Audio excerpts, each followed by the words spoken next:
Technical reason लाना और उसका स्पिरिट, उसका तथ्य को छुपाने के लिए टेक्निकल रीजन ये लोगों के सामने रखने से लोगों को गुमराह नहीं कर सकता है। लोगों को पता है इसके पीछे कौन था, किस लिए पुलिस जो शिकायत लेके थाने गए उन सबको भगाया, इसलिए वो सब पता है, इसलिए वो केवल टेक्निकल रीजन। तो फिर जो लोग इस वायलेंस के पीछे है उनके ऊपर कार्रवाई लेना चाहिए था। कार्रवाई क्यों नहीं किया?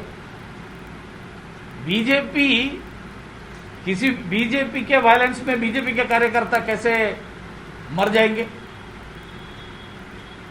तो इस वायलेंस के पीछे कौन है ये सारी दुनिया जानते हैं।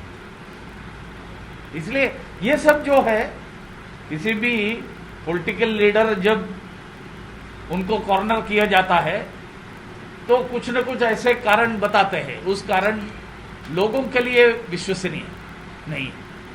लेकिन ये कल सुबह बताया, अभी हम लोग जब अफेक्टेड लोगों से मिले, उनसे पूछा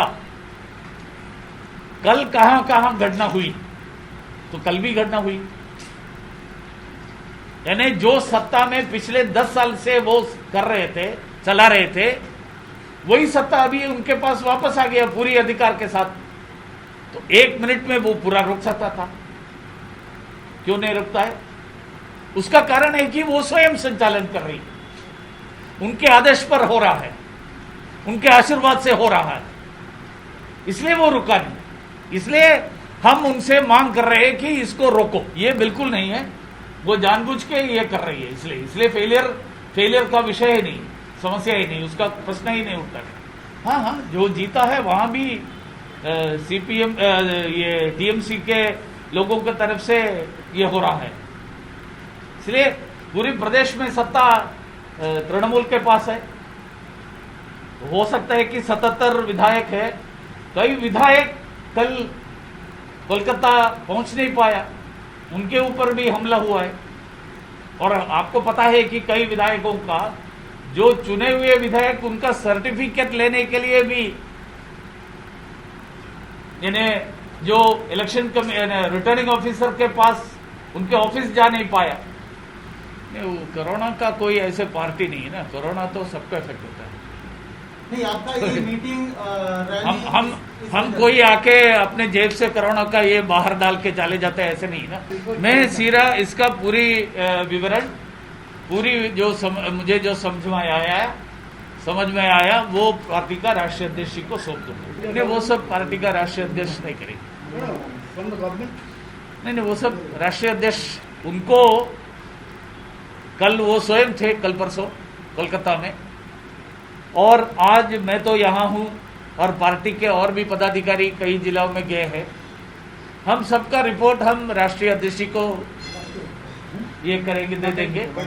फिर उसके आधार पर राष्ट्रीय अध्यक्ष जी उस पर क्या करना है वो निर्णय वो ले लेंगे। जी, कोई जगह पर जाएंगे? नहीं, ये कौन सा जिला बगल वाले? हाँ, वहाँ भी जाए। सर, रिकाउंटिंग का तो मुद्दा चर्चा हो रहा है। नहीं, ये सब अभी मैं बताने की स्थिति में नहीं हूँ। रिकाउंटिंग का वो सब एक कानूनी ढंग से ही होगा। ऐसा रिकाउंटिंग कोई सरकार उसका आदेश नहीं दे सकता है। इलेक्शन कमीशन का रिकाउंटिंग का जो प्रक्रिया है उसमें जो कानूनी तरीके से जो होगा वही रहेगा। क्या है ना कि हर पार्टी चुनाव लड़ते हैं जीतने के लिए।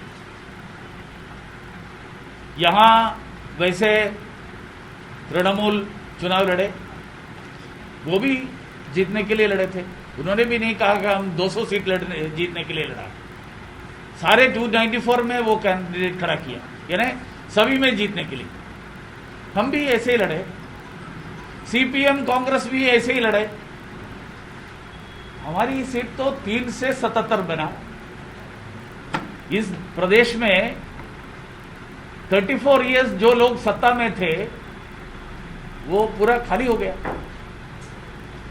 वो क्या कारण है क्यों नहीं हुआ, क्यों जीता, क्यों नहीं जीता, ये सब आकलन करेंगे। ये प्रजातांत्रिक तरीका है, तो इसलिए वो भी हम भी करेंगे। इसका कारण क्या है? स्टेट के रिजल्ट में आप खुश है?